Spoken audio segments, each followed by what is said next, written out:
Bienvenidos a la última agenda económica de esta semana que ha estado cargada de cifras macroeconómicas. Partimos el lunes con el IMASEC, el martes con la tasa de interés, el miércoles con la informe política monetaria y hoy jueves con el IPC de marzo y que estuvo dentro de las expectativas de mercado 1,1% mensual.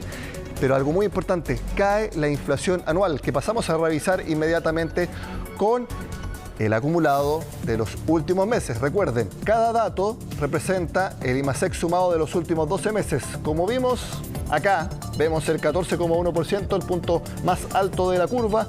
Se llegó en agosto del año pasado. Ahí lo vemos. Ahí, eso. Desde ahí, prácticamente sin excepción, ha ido bajando poco a poco la inflación acumulada en los últimos 12 meses. Y ya llegamos en marzo a 11,1%. Todo indica que próximamente esa inflación acumulada será de apenas un solo dígito. Sigue alta, pero bajando consistentemente. Eso es el lado positivo, porque lo negativo es que la inflación subyacente, es decir, el aspecto más estructural, sigue siendo todavía muy alta. De hecho, marcó 1,6% solamente durante marzo. Es precisamente parte de lo que nos cuenta Belén Vázquez en la siguiente nota. No fueron los alimentos ni el transporte los que movieron la aguja este mes. El IPC de marzo tuvo una variación mensual de 1,1%, muy en línea con lo esperado, producto del alza en la educación, dejando así la inflación a 12 meses en 11,1%. Entonces, naturalmente con eso, la inflación de marzo debía ser superior a la de febrero. Entonces tenemos esta reducción, ¿cierto?, del IPC anual hasta un 11,1%. Que es, por supuesto, una reducción bien importante, dado que la cifra anterior en 12 meses a febrero era de 11,9%. La división de educación fue la que más incidió en la variación mensual y solo en marzo subió 10,8%. De hecho, al hacer el desglose, la educación universitaria subió 13,2%, la de primer ciclo de enseñanza básica 12,9% y en institutos profesionales otro 12,6%. Otra división que este mes se movió al alza fue recreación y cultura, donde destaca el incremento de 6,4% que tuvo el paquete turístico, los gimnasios que subieron 3,7% y las entradas a eventos deportivos con otro 6%. En contraste, transportes tuvo disminuciones en el pasaje de bus interurbano que cayó 15%, autos nuevos con una baja de 2% y los neumáticos y llantas que bajaron 2,1%. Si la inflación es 3%, la educación sube en 3% y un 1% adicional a eso, un 1% real. En este caso incluso fue menor, digamos, a lo que fue la inflación acumulada el año pasado, así que es un dato que viene a recoger esa indexación. Pero más allá de la especificidad de las divisiones, lo que preocupa, como ya dijo la presidenta del Banco Central en el IPOM, es el incremento que nuevamente tiene el IPC subyacente, aquel que mide los componentes más estructurales al dejar fuera los volátiles. En el tercer mes del año tuvo una variación de 1,6% y ya acumula casi 11% a 12 meses. Ello asociado, entre otras cosas, a un alto nivel de consumo de los hogares que ha disminuido a un ritmo mucho más lento de lo que se tenía previsto. Entonces, eso da cuenta de que particularmente los servicios están generando esta inercia inflacionaria muy potente que nos está dificultando que la inflación en su conjunto caiga más rápido. En todo caso, dentro de la mala noticia que significa un nuevo incremento del costo de la vida, el matiz está en la división de alimentos. De aquellos que subieron fue el que menos aumentó con 0,4% y los expertos coinciden en que la tendencia se mantendrá a la baja. Mantiene cifras elevadas, en torno a aproximadamente del 17,4% en su comparación anual, pero ya mantiene una tendencia a la baja. Y eso es positivo en cuanto ya empezamos a ver cierta convergencia de los precios de los alimentos y que también se correlaciona un poco con lo que está sucediendo en los precios internacionales. El dato de marzo, según el consenso del mercado, viene a reconfirmar que los recortes de tasa llegarán entrado el tercer trimestre, periodo en el cual ya deberíamos tener una inflación que esté por debajo de los 2 dígitos. Por lo pronto, la proyección para abril es una variación mensual de entre 0,4 y 0,5%. Los próximos meses después de abril también deberían estar en torno a esos niveles, las variaciones mensuales en torno a 0,4 más o menos, que es lo que está recogiendo el mercado en sus estimaciones y en los precios, por ejemplo. Y nosotros, por ejemplo, también para el año estamos proyectando en torno a un 5%, que sí que ahí está bastante alineado. Esto, de algún modo, le da carne al discurso del Banco Central, hasta que efectivamente se garantice de que sobre todo la inflación subyacente, que más encima es la más sensible al ciclo de política, se encauce a la baja para permitir que en el fondo la inflación total tenga una convergencia, por decirlo de un modo, sostenible. La UEF, por su parte, volverá a subir y en los próximos 30 días verá un incremento de 391 pesos, rozando los 36.000. Volvamos a repasar cómo han sido los últimos IPC mes a mes. Ya repasamos cómo han sido las inflaciones anuales y cómo han ido descendiendo. Aquí repasemos la volatilidad que ha mostrado el IPC en el último tiempo. Recordemos, el 1,9% de marzo del año pasado bien arriba y que fue prácticamente la mitad un año después. Ahí vemos la trayectoria, ha ido descendiendo, con algunas excepciones, pero descendiendo, y lo vemos en los últimos 3 IPC, 0,8% de alza en enero, la sorpresiva caída, sigamos maca, la sorpresiva caída de 0,1% en febrero y el 1,1% de marzo, que nos sorprendió porque, como vimos, estuvo dentro de las expectativas de mercado. Y precisamente ahora veamos qué fue lo que opinó los equipos de estudio, que siempre están muy atentos al dato del IPC y que por supuesto inmediatamente hacen sus comentarios. Partimos revisando lo que escribieron en Santander, lo vemos en pantalla.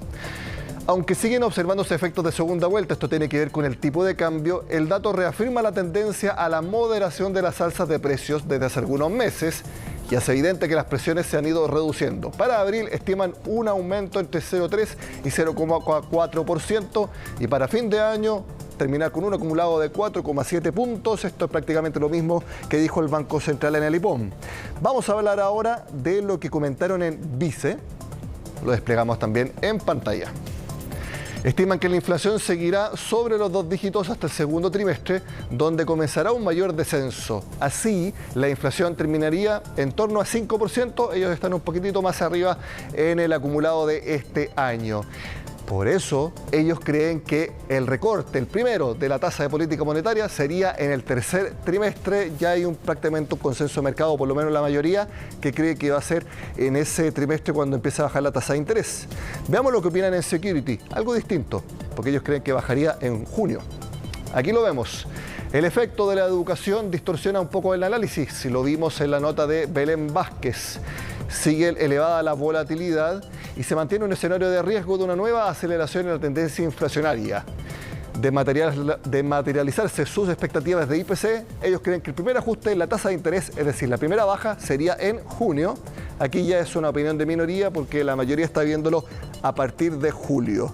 Finalmente terminamos con eConsult, nuestro repaso de los comentarios de mercado respecto al IPC de marzo, y lo ven como un mes de reajustes, con la inflación pasada, que ha sido muy alta, que también aceleró la inflación sin volátiles y que veíamos en la nota también, que es muy importante que la inflación subyacente marcó un 1,6% mensual, la más grande desde marzo de 1994. Es importante esta inflación porque es la estructural y sigue marcando una cantidad muy similar a los periodos más críticos del año pasado.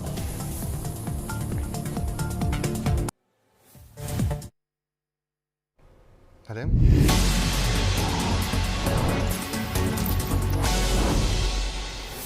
Al ser un bien durable, la venta de autos refleja de manera bien apropiada el momento del consumo nacional.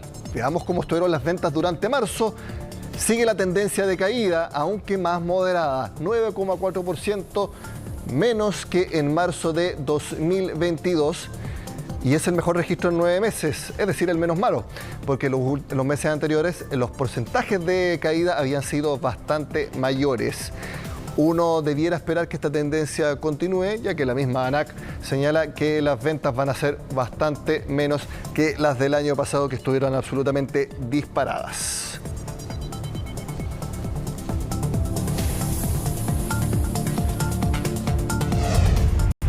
¿Qué les parece que revisemos los datos y los cambios en las proyecciones que dejó el informe de política monetaria? Porque dan una imagen mucho más actual del estado de la economía nacional.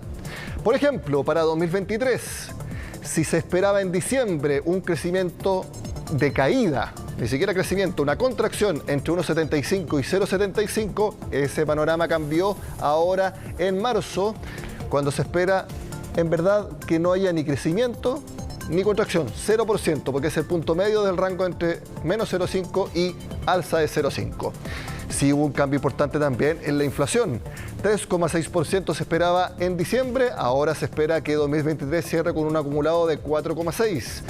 Cae la caída, valga la redundancia, es menor la caída de la formación bruta de capital fijo a la inversión, pasando de una baja de 5 a solo 2,9%. También es menor la caída en el consumo y por lo tanto menor la caída de la demanda interna. En general, números menos malos, pero con una inflación más alta. ¿Qué es lo que espera el Banco Central para 2024? También lo revisamos ahora. Se modera el alza esperada en la economía. Antes era entre 2 y 3%, ahora se espera un crecimiento de entre 1 y 2%. Inflación a diciembre no cambia, 3%, se espera entre el segundo semestre y fines de 2024 que finalmente se llegue al objetivo meta del Banco Central, que es que los últimos 12 meses la inflación acumule 3%, tal como lo vemos ahí en pantalla. Va a estar un poco más mala la inversión, cayendo 0,7% en vez de 0,2%. El consumo también será menos alto y también así será para la demanda interna. Bueno, IMASEC, tasa de interés, informe de política monetaria y también la inflación.